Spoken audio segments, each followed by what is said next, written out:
So basically, everyone pays as much taxes as they believe the state deserves. In this video, activists throw a former deputy in a garbage container. This is a party at a nightclub in Odessa. As you can see, these people don't seem very concerned about curfew or light camouflage. Hello guys, my name is Alex, this is my vlog about life in Ukraine, and today I will tell you how Ukrainian society is returning to the pre-war lifestyle. A few months ago, I made a video about how the media was preparing Ukrainian people for the end of the war. But back then, in April, it was rather a speculation and armchair experts analytics, while now we are finally seeing real actions. So, the first trapping of the pre-war lifestyle that has already returned from vacation is the revision of utility prices.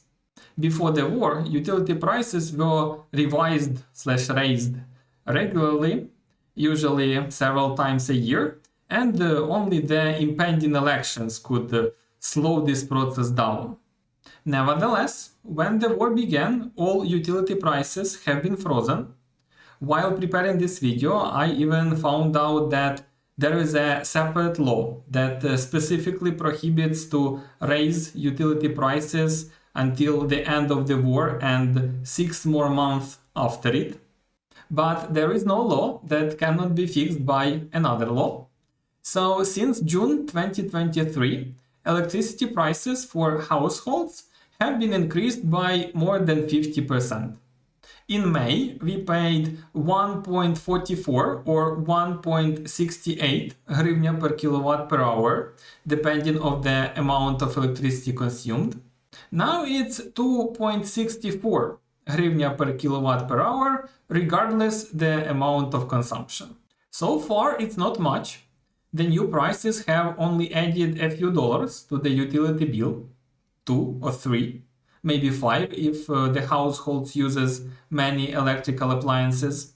But in July, electricity prices for businesses will be unfrozen, which means every business will have to raise prices on their products and services, and that would probably cost Ukrainians more than just a few dollars.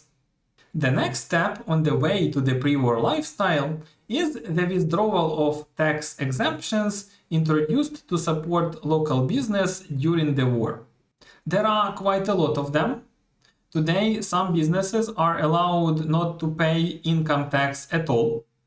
For others, the tax rate is reduced from 5 to 2%, but most importantly, tax audits are prohibited and no fines can be applied for tax violations. So basically, everyone pays as much taxes as they believe the state deserves.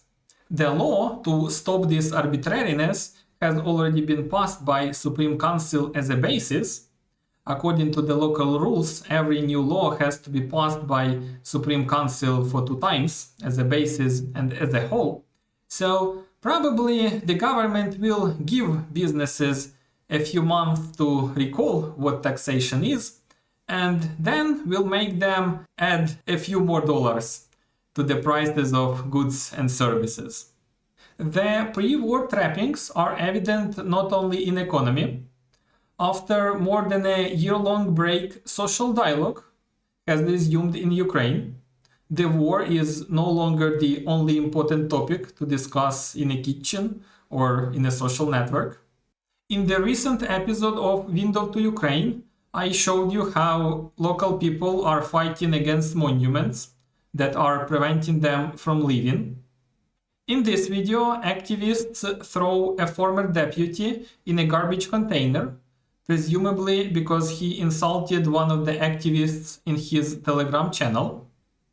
Here, other activists are calling for a supermarket chain to be cancelled for supporting Pride and putting a rainbow flag on its logo. Less socially active people also find activities that are more interesting than following military reports.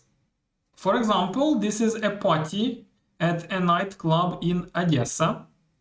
As you can see, these people don't seem very concerned about curfew or light camouflage. Of course, the war is not over yet. Together with abolition of the restrictions, the government is trying to keep people focused, not to let them relax too soon. In the next video, I'll show you an example of how they do this. But at least there is no uncertainty anymore. Ukrainian society has finally started to relearn how to live in peace. That's it, guys. Thank you for watching. Write in the comments what do you think about living as if there are no war while there is one. Does it make sense to you? Share this video with your friends. It really helps in developing my channel. And as usually, like, subscribe, and have a nice day.